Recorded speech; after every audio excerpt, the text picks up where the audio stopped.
वो है कि नहीं है वो तो उनके पूर्वजों से पूछ लेंगे। हमारे यहाँ एक वंशावली लिखने वाले लोग उनसे ही पूछ लेंगे वो क्या है। और हिंदू नहीं है वो डीएनए की जांच करा लेंगे कि उनके बाप की औलाद है कि नहीं वो है कि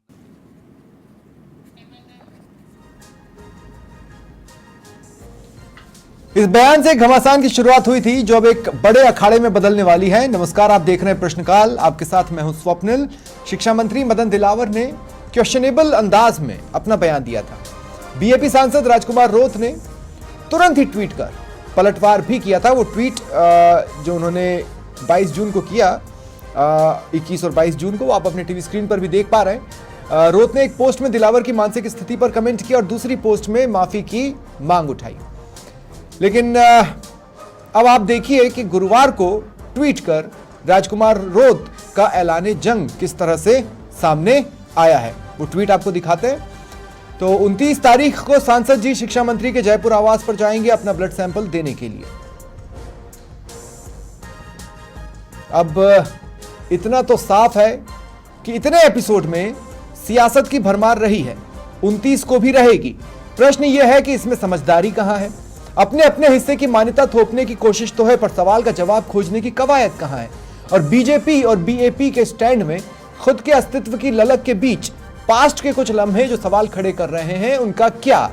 आज इसी पर चर्चा करेंगे। मेरे साथ इस वक्त बीजेपी प्रवक्ता कृष्ण कुमार जानू जी जुड़ रहे हैं। थोड़ी देर में बीएपी से भी मेरे साथ विधायक जुड़ने वाले हैं। और साथ ही राधेश्याम भारती जी राजनीतिक विश्लेषक हैं। आप सभी का स्वागत करता हूं मैं समाचार प्लस पर। राधेश्याम जी, मैं आपसे शुरुआत कर रहा हूं और इस पूरे एपिसोड को आप किस तरह से देख रहे हैं? आपको क्या लगता है इसके पीछे क्या है? क्योंकि मुझे समझदारी तो नहीं दिख रही है। अब देखिए, मदन दिलावर जी ने जो बात कह दी है वो विवादास्पद तो है ही। भाई, देश का संविधान भी नहीं कहता ऐसे किसी तरह का भेद करने के लिए, संविधान भी इजाजत नहीं देता है। और मदन दिलावर जी कह रहे हैं कि भाई जो उनका डीएनए टेस्ट करा लेंगे, देश को किसी हालत में टूटने नहीं देंगे। जैसे इस तरह की जो बातें कही हैं, इसमें देश टूटने वाली क्या बात आ गई? अब राजकुमार रोत, देखो आप सीधा सीधा मतलब जंग, ऐलान जंग हो गया ये तो। राजकुमार रोत कह रहे हैं कि भाई आप मशीन तैयार रखना, मैं सरकारी उस पे जो है आदिवासियों के सबके जो है डीएनए, उनके ब्लड सैंपल लाएंगे, आप टेस्ट कराना, मैं सबसे पहले मैं आऊंगा। तो शायद 28 तारीख का, कल 11 बजे का उन्होंने 29 तारीख 29 का, तो वो 11 बजे का टाइम दिया है। अब आप बताइए, कल वहां यदि 11 बजे जाते हैं परसों, तो ये बिना बात का जो है विवाद हो गया है ना। मतलब एक राजनीति में इस तरह की जो एक छोटे से वक्तव्य से और इस तरह का बवाल खड़ा हो जाए, तो ये स्वप्निल जी कहीं ना कहीं देखिए, ये हमारी लोकतंत्र के प्रति जो आस्था होनी चाहिए, जो जनप्रतिनिधियों की भी जो समझ होनी चाहिए, तो वो उसमें कहीं ना कहीं ये ऐसा लग रहा है कि ये जिम्मेवारी वाला स्टेटमेंट नहीं। हाँ, नहीं, लेकिन मेरा सवाल यह है, आज आप आकर सैंपल दे दोगे, ठीक है, 29 तारीख को आओगे और सैंपल दे दोगे, चलो डीएनए जांच भी हो गई, और डीएनए जांच होती है जो आपकी लाइनेज को बताती है कि आप आर्यन लाइनेज से आते हैं या द्रविडियन लाइनेज से आते हैं, या ऐसी डीएनए जांच में पता चलता है। मैं ये कह रहा हूं कि कल को कोई जवाब आएगा तो आप कह दोगे भाई सारी एजेंसियां आपके हाथ में, आपने अपनी मर्जी की रिपोर्ट बना दी। तो इस लड़ाई का कोई अंत तो है नहीं ना। आप ठोस सबूतों के साथ आओ और बता दो कि अगर आदिवासी हिंदू नहीं है तो क्या है। आप एक बात देखिए स्वप्निल जी, मैं एक बात कह रहा हूं कि आप बताइए, डीएनए टेस्ट भी हो गया और उसमें कल वो द्रविड़ आते हैं, आर्य आते हैं, क्या आते हैं, क्या भारत का संविधान इसमें कुछ फर्क करता है क्या? नहीं, उनको कैटेगराइज कर रखा है क्या? आप, ये सबसे बड़ा प्रश्न है। ऐसी बात ही क्यों आई है? संविधान तो कोई भेद नहीं करता है। जितनी जातियां हैं, जितने धर्म हैं, जितने समुदाय हैं, संप्रदाय हैं, सबको मान्यता संविधान की तरफ से है। यानी सारे भारतीय हैं, किसी को कम किसी को ज्यादा इस तरह के अधिकार तो है नहीं। तो फिर इस तरह की बात कैसे आती है? कल का डीएनए में ये भी हो जाता है जांच में कि साहब वो तो द्रविड़ है, तो क्या हो जाएगा बताइए इससे? भाई मंत्री जी, इसीलिए मैंने एक चीज मदन कही, जिलावर, इसके बाद मैं कृष्ण कुमार जानू जी के पास जाऊंगा, लेकिन एक कमेंट और मैं आपसे ले रहा हूं कि मैं इसीलिए मैंने कहा कि इसमें समझदारी कहां है। मदन दिलावर ने बयान देने के 24-48 घंटे के भीतर एक तरह से एक दूसरा बयान जारी कर इस बयान को क्रॉस करने की कोशिश की, लेकिन गोली तो चल चुकी थी। पर गोली अपनी छाती पर खुद गोली के सामने आकर लेना, ये राजकुमार रोत ने किया है। आपको इसमें कहीं समझदारी नजर आती है बीएपी की ओर से? ये तो सिर्फ बखेड़ा खड़ा करना हुआ। नहीं देखिए, बखेड़ा, हालांकि उनको भी इस तरह से नहीं लेना चाहिए। राजकुमार रोत भी यदि उसको इस हिसाब से लेते हैं तो ये भी वो है तो बखेड़ा करने वाली बात। भाई उन्होंने कहा कि भाई डीएनए टेस्ट करा लेंगे, राजकुमार रोज जो है उसका खंडन भी कर सकते हैं कि भैया मंत्री जी ने ये जो बात कही है ये कोई लोकतंत्र की मर्यादाओं के अनुरूप नहीं कही है। अब वो तो सीधी बंदूक लेकर के वहां जाने की बात कर रहे हैं कि मैं आपके सरकारी निवास पर आऊंगा और वहां आप मशीन जांच वाली मशीन रखना तैयार और कर लेना किन किन के आप जो है ब्लड जांच करते हैं। तो ये भी देखिए, लोकतंत्र में कोई अच्छी बात नहीं, क्योंकि लोकतंत्र का मूल आधार सहिष्णुता है। धौंस जमाना नहीं है, धौंस जमाना नहीं है, धौंस जमाने की कोशिश हुई, लेकिन अगर इसमें सियासत नहीं है, मैं अब अपने दर्शकों से यह बात कह रहा हूं और मैं सीधे नाम लेता हूं। बीएपी के विधायक, बागीदौरा विधायक है जयकृष्ण पटेल, उनसे हमारी बातचीत हो गई थी, वो इस डिबेट में आने वाले थे, लेकिन उन्होंने डिबेट शुरू होने के ठीक पहले यह तय किया है कि मैं डिबेट में नहीं जुड़ूंगा। हमने एक ऑल्टरनेट भी तैयार कर रखा था। ऑल्टरनेट पे थे कल सिंह मकवाना जी, ये संभाग अध्यक्ष हैं बीएपी के। उनसे कहा था कि अगर वो उन्हें विधायक जी को कोई काम निकल आए तो आप जुड़िएगा, उन्होंने कह दिया मैं जुड़ूंगा, लेकिन उन्होंने डिबेट शुरू होते ही ये तय किया कि मैं भी नहीं जुड़ूंगा। राजकुमार रोत, अगर मैं फ्री रहा तो मैं जुड़ जाऊंगा, कहा है। अगर आप सिर्फ सियासत करना चाहते हैं तो आपने एक बहुत अच्छा ट्वीट कर दिया है, लेकिन अगर आप सचमुच कुछ चाहते थे तो सवालों के जवाब आपको देना चाहिए था। जब आप सवालों के लिए उपलब्ध नहीं हैं तो फिर नजर यही आता है कि आप सियासत ही करना चाहते हैं, और आपके इस कदम से भी उस सवाल का जवाब नहीं निकलेगा जो सवाल बार बार पूछा जा रहा है कि क्या आदिवासी हिंदू होते हैं। कृष्ण कुमार जानू जी, अब हम 3 ही हैं, अगर हो सका तो एक एडवोकेट और मेरे साथ जुड़ेंगे, लेकिन अब हम 3 ही हैं अभी फिलहाल। अब कृष्ण कुमार जानू जी, मेरा आपसे सवाल यह है कि क्या तैयारियां हैं? लोग आ रहे हैं ब्लड सैंपल्स देने के लिए, ब्लड सैंपल्स लिए जाएंगे, भेजे जाएंगे डीएनए टेस्टिंग के लिए? देखो, सीधे तौर पर तो डीएनए टेस्टिंग अस्पताल का विषय है, हॉस्पिटल जाना चाहिए। सरकारी मंत्री के आवास पर जाने का मतलब है कि मुद्दे पर राजनीति कर। नहीं, पर उन्होंने कहा ना मैं करवाऊंगा, तो इसलिए आ रहे करवाऊंगा तो भी हॉस्पिटल में होना है काम, जाए हॉस्पिटल में व्यवस्था करेंगे। अगर राजकुमार जी सांसद हैं और वो हॉस्पिटल जाते हैं और डीएनए सैंपल देने जाते हैं तो लिए जाएंगे, कोई अतिशयोक्तिपूर्ण बात नहीं है। लेकिन उन्हें भी डीएनए सैंपल से ज्यादा इस मुद्दे पर राजनीति करनी है। और इस सारे बयान के मूल में अगर आप देखेंगे तो स्वप्निल जी, मदन जी का ये विषय जो है ये बयान नहीं है, किसी सवाल का जवाब है। किसी पत्रकार ने जब पूछा तो उन्होंने उसके जवाब में ये बात बोली है, तो फिर ये ना उनकी कि मानसिकता अपनी है। ओर से कोई बयान। तो फिर ये उनकी मानसिकता है। विषय मानसिकता का नहीं है। जब अरे किसी भाई, आप से कह रहे हैं कि उन्होंने सवाल का जवाब दिया। अगर उन्होंने सवाल का जवाब दिया तो एज ए पर्सन जो वो सोचते हैं, जो वो समझते हैं, उन्होंने वो बोला, और अगर वो बोला तो उनकी मानसिकता है। निश्चित रूप से स्वप्निल जी, ये जो बीएपी के लोग जो भारत के संविधान की बात करते हैं और भारत के सांस्कृतिक राष्ट्रवाद की पहचान से खुद को अलग करते हैं, उनके नाम खुद के बता रहे हैं कि हम भारत, उनके पुरखों के नाम बता रहे हैं कि वो, पर वो ये कह नहीं रहे कि हम भारत के बेटे नहीं हैं, विरासत से जुड़े रहे हैं। नहीं, लेकिन वो ये कह नहीं रहे कि हम भारत के बेटे नहीं है। वो तो कह रहे हैं हम भारत के बेटे हैं लेकिन हम हिंदू नहीं है। नहीं, हिंदू नहीं है का निर्धारण उन्होंने कैसे किया? कौन से शास्त्र उनके पास है जिनमें वो हिंदू नहीं कहलाते? आप कैसे कर रहे हैं कि वो है? अरे भाई, सबरी के जूठे बेर राम ने खाए हैं और राम अगर हिंदुओं के प्रतीक हैं और सबरी के बेर खाते रहे और आदिवासी खुद को सबरी का वंशज मानते हैं, तो अंतर्विरोध उनके वक्तव्यों में है। अंतर्विरोध आप में भी है, मैं उस पॉइंट पर आऊंगा, लेकिन उससे पहले रामकेश मीणा भी कह चुके हैं हम आदिवासी हैं, हिंदू नहीं है। राजनीतिक लाभ के लिए कोई भी वक्तव्य दिया जा सकता है। रामकेश मीणा तो आपके अपने हुए ना। देखो, मैं सारी बात समझ रहा हूं। इस देश में एक पार्टी है, हैदराबाद में उनका एक सांसद है, उस पार्टी के नाम में भी मुसलमान है और वो केवल एक वर्ग और संप्रदाय की राजनीति करते हैं, लगातार जीत रहे हैं। उससे प्रेरणा लेकर इस देश में कुछ लोग वर्ग, जाति, संप्रदाय, भाषा, क्षेत्र की राजनीति करने लगे हैं जो संविधान की मूल अवधारणा के खिलाफ है। रामकेश पर चल मीणा रहा ने है। रामकेश मीणा ने जब कहा कि हम आदिवासी हैं, हिंदू नहीं हैं, तब किरोड़ी लाल मीणा रात को लगभग 2:30-3 बजे के आसपास जयपुर में झंडा फहराने के लिए आ जाते हैं। तो उन दोनों के भी डीएनए सैंपल्स लिए जाने चाहिए। अगर उन दोनों को इस बात की आशंका है तो जिसको आशंका है वो डीएनए टेस्ट करा ले और उसका लिंक कहां से आता है ठीक है। बता दे। अब जब आपने धार्मिक वाली बात की, मैं आपसे ये कह रहा हूं कि हिंदू धर्म में 4 वर्ण बताए गए हैं, है ना? ब्राह्मण, क्षत्रिय, वैश्य और क्षूद्र।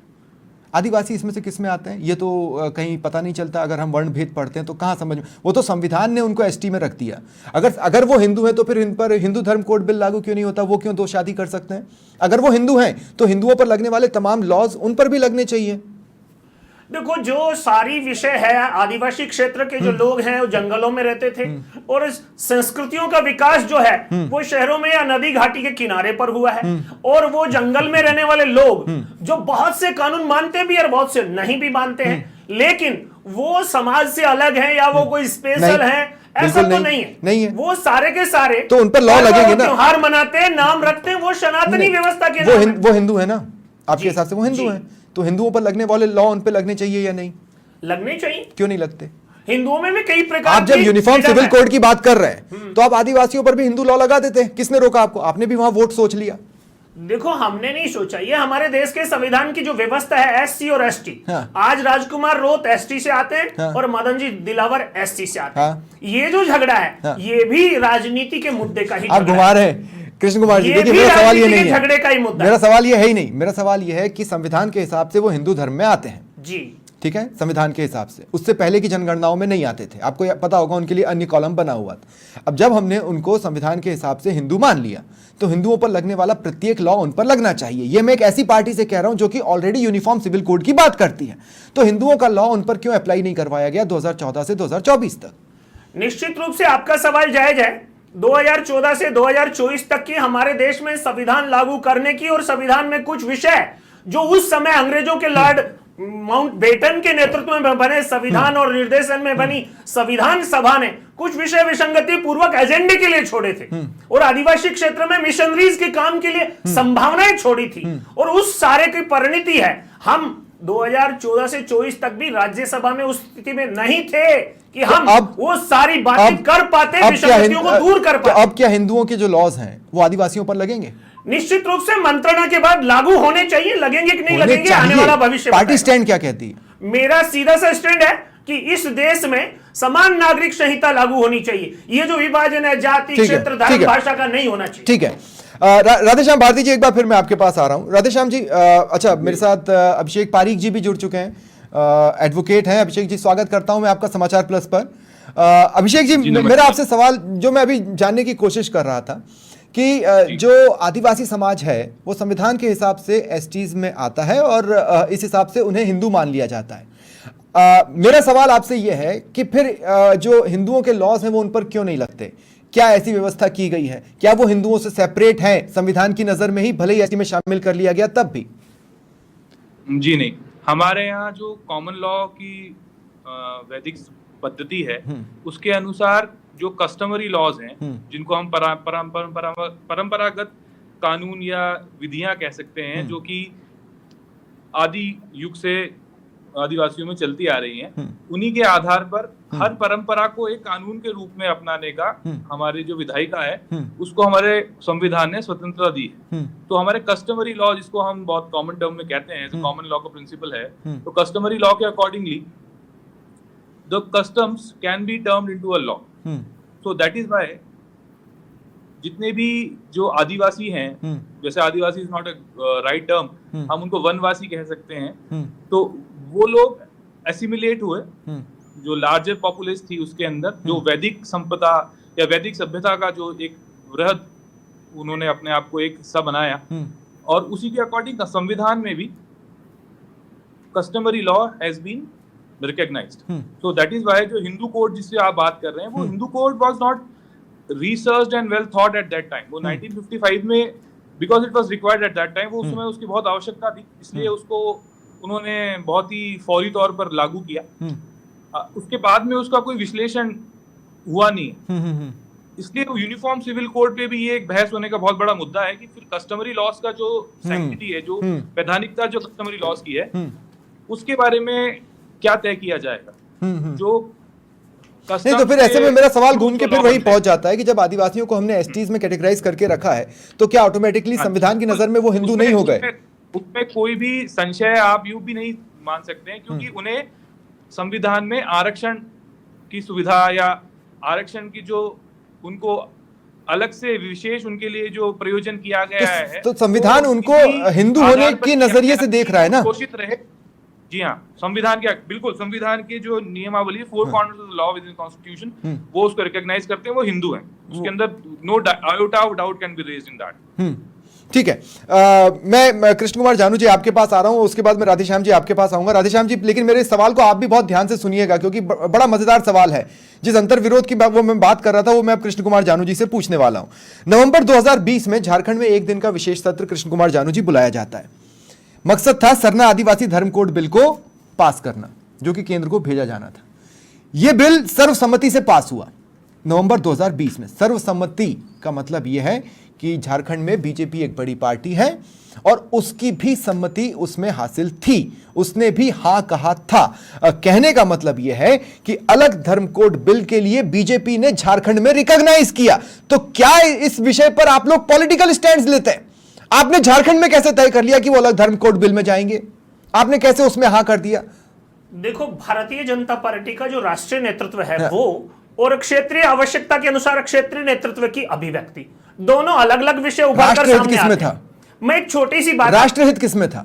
राष्ट्रहित तो व्यापक हित में ही है, और जिन परंपराओं को, आदिवासियों की परंपराओं को संविधान में संरक्षण दिया गया है, इसका अभिप्राय यह कदापि नहीं है कि उन्हें सेपरेट स्टेट या सेपरेट रिलीजन की मान्यता दी जाएगी। अगर कोई आदिवासी धर्मांतरण करता भी है, आपने अलग धर्म कोड बिल को अपनी सम्मति दी करता भी है, तो संविधान में प्रावधान है कि वो एससी और एसटी के हकों को देगा। भाई, आपके झारखंड के पूरी यूनिट ने, पूरे एमएलएज ने अपने गया लागू हुआ, गया केंद्र के पास गया। केंद्र अब तक निर्णय नहीं ले पाया है, पर झारखंड बीजेपी ने निर्णय ले लिया कि हाँ, अलग धर्म कोड बिल कर दो, हम चाहते हैं हो जाए।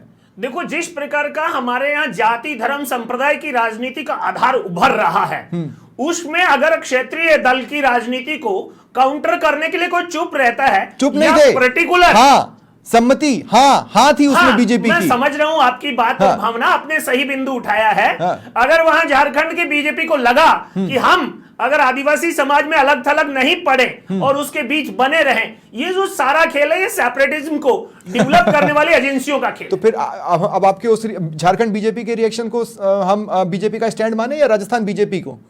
क्योंकि सेंटर तो अभी फैसला ही नहीं ले पाया। तौर पर जो सारा स्टैंडर्ड पैमाना तय होना है वो संविधान के द्वारा होना है। अकेले भारतीय जनता पार्टी तय कर ले और देश का संविधान इजाजत नहीं देता है, ठीक है, तो वो भी ठीक नहीं है। एक और बात मैं यहाँ पे अपने दर्शकों को बताना चाहता हूं, और वो बहुत सिंपल सी बात यह है कि कल सिंह मकवाना जी और विधायक जय कृष्ण पटेल, ये दोनों फोन पर भी आने को तैयार नहीं है।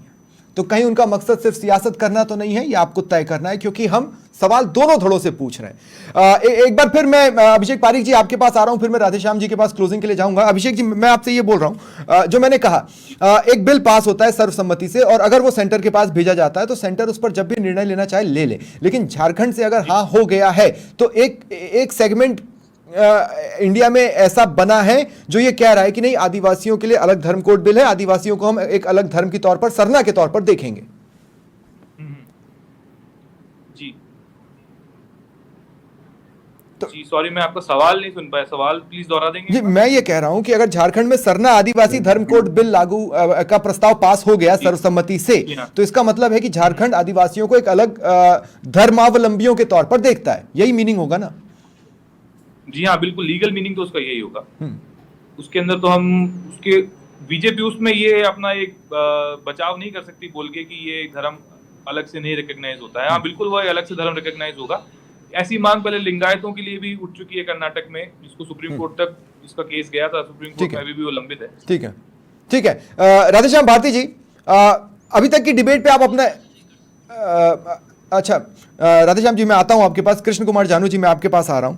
देखिए, बात वही है, मैं फिर कह रहा हूं कि रिएक्शंस में समझदारी क्यों नहीं दिख रही। मैं सीधे सीधे कह रहा हूं, अगर मैं बीएपी से समझदारी की उम्मीद कर रहा हूं तो बीजेपी एक राष्ट्रीय पार्टी है, मुझे तो उससे ज्यादा समझदारी की उम्मीद करना चाहिए। देखो, मदन जी का जो सवाल का जवाब था उसे वक्तव्य समझ करके ये सारा जो राजनीति का खेल है वो राजकुमार रोत के पास राजनीति के मुद्दे नहीं है। वो जनता ने उन्हें वहां चुनाव जिताया है, वहां पर क्या गैर आदिवासी लोग नहीं रहते? क्या उन्होंने उसको वोट नहीं दिए? क्या वो उनका जनप्रतिनिधि नहीं है? वो जिस प्रकार का सेपरेटिज्म की भाषा बोल करके इस प्रकार से एक अलग से आदिवासी प्रदेश की मांग का एजेंडा लेकर वो जो चल रहे हैं, वो अवधारणा जो है वो देश तोड़क है और संविधान में अपने लिए कुछ तलाशने की कोशिश है। अलग से आदिवासी प्रदेश की मांग कैसे बीएपी और बीएटी का जो झगड़ा है, अरे भाई झारखंड आप ही ने दिया था, झारखंड आप ही ने दिया था और आदिवासी बैकग्राउंड से ही दिया गया था, इसी बैकग्राउंड से दिया गया था ना, तो वो देश तोड़ने का प्रयास था। बैकग्राउंड आदिवासी हो सकता है, हाँ। लेकिन डेवलपमेंट में और अधिकारों की आजादी के 70-75 साल होने को है, हाँ। और अगर कोई क्षेत्र वंचित है, छत्तीसगढ़ आदिवासी बाहुल्य है, छत्तीसगढ़ आदिवासी बाहुल्य है जी, ठीक है, झारखंड आदिवासी बाहुल्य है जी, दोनों जगह ये दोनों राज्य आप ही के बनाए हुए हैं आदिवासी बाहुल्य। अगर एमपी के कुछ हिस्सों को और गुजरात के कुछ हिस्सों को ये लगता है कि हम अति विकसित नहीं है या हम विकास की दौड़ में पिछड़ रहे हैं, तो ये भरोसा दिला दीजिए कि आप विकास की दौड़ में वो अलग से प्रदेश की मांग ही नहीं करेंगे। ये भरोसा दिलाना केवल भाजपा का काम नहीं, अरे आप ही की सरकारें तीनों जगह, बदलती अगलती सरकारों सबकी जिम्मेदारी है, और निश्चित रूप से इस प्रकार की मांग खड़े होने के पीछे उनकी जो आपका फेलियर है, सरकारों द्वारा उपेक्षा हुई है, आपका फेलियर है। गुजरात में आप ही हैं, मध्य प्रदेश में आप ही हैं, लंबे समय से आप ही हैं, राजस्थान में 5-5 साल में बदलता रहा और फिर भी अगर उनको लग रहा है अलग राज्य चाहिए। मध्य प्रदेश और गुजरात में इस प्रकार की मांग नहीं उठ रही, ये सारे जो वायरस है ये भी राजस्थान से ही जा रहे हैं। अच्छा ठीक है, अब देखिए किस्मत की बात है, नहीं तो ऐसा महसूस होता कि बीएपी सिर्फ सियासत कर रही है। कल सिंह मकवाना संभाग अध्यक्ष हैं बीएपी की ओर से, मेरे साथ जुड़ चुके हैं। कल सिंह जी स्वागत करता हूं मैं आपका। कम से कम आप पधार गए स्क्रीन पर, नहीं तो बड़ा वन साइडेड लगता कि आपका रिएक्शन नहीं मिल पाया है। मैं आपसे ये कह रहा हूं कि राजकुमार रोत कर क्या रहे हैं? आप म्यूट हटा लें और इसका जवाब दें कि राजकुमार रोत कर क्या रहे हैं। अगर सियासत नहीं कर रहे हैं तो क्या कर रहे हैं?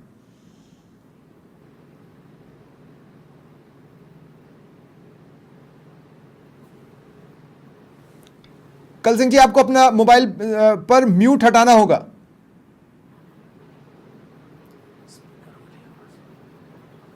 नहीं लगता है उन तक मेरी आवाज नहीं जा रही है। चलिए ठीक है, राधेश्याम भारती जी, अब तक की डिबेट सारे पॉइंट्स आपने देख लिए, मैंने सारे पत्ते खोलकर टेबल पर रखे हैं, हर तरफ के पत्तों को रखा है, आपको क्या लगता है?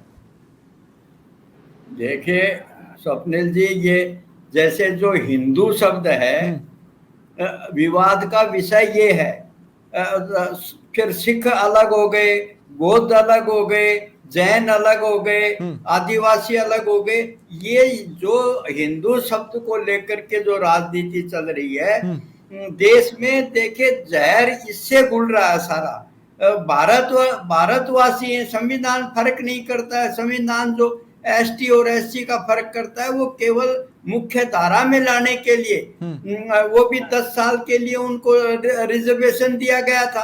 अब ये एक अलग बात है कि वो राजनीतिक दृष्टि से और उसका जो भी कारण है वो आगे बढ़ता रहा है, लेकिन उस समय इस तरह का कोई अलग कास्ट या अलग कोई वर्ग, ऐसा कोई उद्देश्य नहीं था। जो लोग पिछड़े हुए थे उनको मुख्य धारा में विकास की में लाने के लिए एससी और एसटी ऐसे बोल करके उनको रिजर्वेशन दे दिया गया था। तो ये सारा देखिए, ये जो खेल है, जब से भारतीय जनता पार्टी बनी, उससे पहले जनसंघ थी। अब जनसंघ का इसमें जब जनता पार्टी बनी, फिर वो टूटी, फिर भारतीय जनता पार्टी बनी, तो सारे लोग वो आए और उन्होंने निरंतर जो है हिंदू हिंदू कर करके और इस देश में एक नया जो है वर्ग खड़ा कर दिया। अब इससे, अब जैसे मदन जी ने जो ये बात कही कि वो हिंदू है, भाई हिंदू का क्या मतलब है? आप बताइए, हिंदू तो यहाँ कुछ भी नहीं है भाई। जो लोग ये जो भारतवर्षीय हैं उनकी एक शैली है रहने की, जीने की, खाने की, पीने की, उसको आप जो है हिंदू हिंदू कह करके ये करना तो गलत है भाई। जो सिंधु घाटी सभ्यता है उससे ये शब्द आया, वरना हिंदू का तो कोई मतलब ही नहीं है। लेकिन अब इस पे राजनीति हो रही है, पूरी राजनीति भारतीय जनता पार्टी की इसी पे आधारित है। तो हर दृष्टि से हिंदू, सही बात है, हिंदू एक वे ऑफ लिविंग है, वो कोई धर्म नहीं है, धर्म सनातन है और ये हमारी जीवन शैली है और कुछ भी नहीं है। तो रिएक्शंस में गलतियां हो रही हैं, लेकिन मैं एक मौका और दे रहा हूं कृष्ण कुमार जानू जी, बहुत शॉर्ट में आप बोलिएगा। मैं सिर्फ ये कहना चाह रहा हूं कि बीजेपी कुछ नया नहीं बोल रही है, मदन दिलावर ने भी कुछ नया नहीं बोला है, आरएसएस भी ये बोल चुका है कि आदिवासी हिंदू ही होते हैं, और आप जानते हैं बहुत पहले काफ़ी पहले ये रिएक्शंस आ चुके हैं। आप उसी को कैरी कर रहे हैं। हिंदू तो वे ऑफ लिविंग है और आदिवासियों की अपनी वे ऑफ लिविंग है। देखो, हिंदू कुश पर्वत के इधर रहने वालों को हिंदू कहा गया, और जो समुद्र के दक्षिण में, उत्तर में और हिमालय के दक्षिण में रहते हैं उन्हें भारतीय कहा गया। ये सारे वैदिक मंत्र सबको ध्यान में है, अब बहुत चर्चा में आ चुके हैं। ये जो सारी बात है, वैदिक संस्कृति को स्वीकार करने वाला ये प्रदेश देवभूमि जो है, ये वैदिक संस्कृति को मानती है। यहाँ धर्म तो सनातन धर्म है, पंथ अनेक हैं, और सब पंथ उस धर्म में कुछ सुधार के लिए निकले। मैं एक चीज कहना चाहता हूं, हमारी टीवी स्क्रीन पर जब राधेश्याम भारती जी जुड़ते हैं तो उनका नाम लिखा रहता है राधेश्याम भारती। सारे गेस्ट को आप स्क्रीन पर ले लें, आप उस नाम को पढ़ने के बाद अंदाजा नहीं लगा सकते कि वो किस कास्ट बैकग्राउंड से आते हैं। इस नाम से आपको ये पता नहीं चलेगा। ये एक इंडिविजुअल आइडेंटिटी रखते हैं। मेरे ख्याल से सभी की अपनी इंडिविजुअल आइडेंटिटी है जिसे संविधान प्रोटेक्ट करता है। हमें उसमें घचपच करने की जरूरत नहीं है, जहां तक मेरी अपनी व्यक्तिगत तौर पर थिंकिंग है। लेकिन ठीक है, ये एपिसोड है, देखना होगा 29 को क्या होता है। हमारी भी नजर रहेगी और जरूरत पड़ी तो फिर डिबेट लेकर आएंगे। फिलहाल इतना ही। ये था प्रश्नकाल। नमस्कार।